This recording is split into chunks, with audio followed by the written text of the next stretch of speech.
জয় মা বড় মায়ের কৃপায় নিশ্চয়ই সবাই খুব ভালো আছো। তো আমি তোমাদের সাথে আজকে ভাইফোঁটার আগের দিনের মেলায় একটা ঘটনা তোমাদের সাথে শেয়ার করব। তোমরা নিশ্চয়ই আমার সাথে থাকবে। তো দেখো, এটা জয়রামপুরের বড় মা আরতি হচ্ছে। তো আমরা ভাইফোঁটার আগের দিনের ঘটনা তোমাদের বলছি। দেখো, রাত্রেবেলা আমরা বেরিয়ে পড়েছি মেলা দেখতে। আমি ছিলাম, আমার মেয়েরা ছিল, আমার ভাগনা ছিল, অনেকেই ছিল। আমার জামাইবাবু ছিলেন, তো সবাই, ননদ ছিল। তো সবাই মিলে আমরা বেরিয়ে পড়েছিলাম মেলা দেখতে। তো তোমরা দেখতেই পাচ্ছ রাত্রেবেলা একটু অন্ধকার। তো আমরা দেখো মেলায় চলে এসেছি। মেলায় প্রচুর জিনিস, তোমরা তো জানোই। আর যেটাই দেখবো সেটাই মনে হবে নিই। তো তো কী হয়েছিল ঘটনাটা, মানে সাজতে সাজতে না আমরা, কি হয়েছে ব্যাপারটা বলো তো, মানি ব্যাগটাই নিয়ে যেতে ভুলে গেছি। মানে আমি নিয়ে যেতে ভুলে গেছি। তারপরে তো ওখানে গিয়ে যেটাই দেখছি সেটাই পছন্দ হয়ে যাচ্ছে, আর সেটাই মনে হচ্ছে নিই।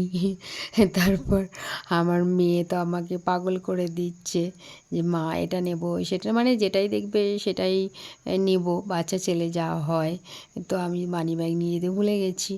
আর আমার কর্তামশাই, সে তখনও মানে মেলায় সে যায়নি, মানে সে অনেকটা রাত্রে গিয়েছিল, তাই মেলাতে সে তখনও যায়নি। তো তার জন্য তাকেও আমি চাইতে পারছি না। দেখো আমি কাঁদছি, মানে আমার মেয়েও কাঁদছে, যেহেতু মেলায় কিছু কিনতে পারিনি বলে। তারপর আমরা ওখানে অনুষ্ঠান হচ্ছিল, খানিকক্ষণ আমরা অনুষ্ঠানও দেখে নিলাম।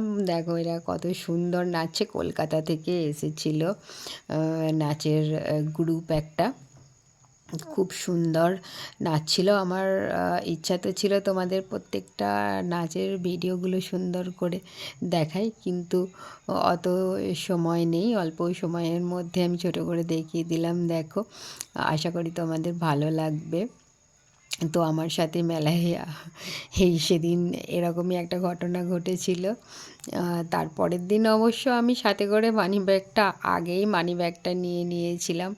তারপরে যা হয় হোক।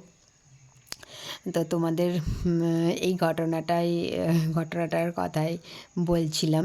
এই নাচের যে আমরা অনেকটা রাত পর্যন্ত কিন্তু এই নাচের অনুষ্ঠানটা দেখেছিলাম।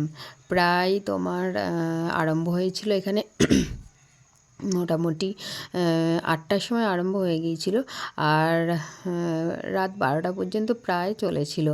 তো তার পরের দিন ছিল ভাইফোঁটা। তো ভাইফোঁটায় বুঝতেই তো পারছো অনেক জোগাড় করতে হয়। তো রাতে আরও বেশি রাত করে শুলে পরে হয়তো উঠতে অসুবিধা হবে, শরীরটাও খারাপ করবে, যেহেতু আমরা ঘোরাঘুরি হচ্ছি, রেস্টটাও কম হচ্ছে। তো বাড়ি চলে গিয়েছিলাম। ধন্যবাদ বন্ধুরা।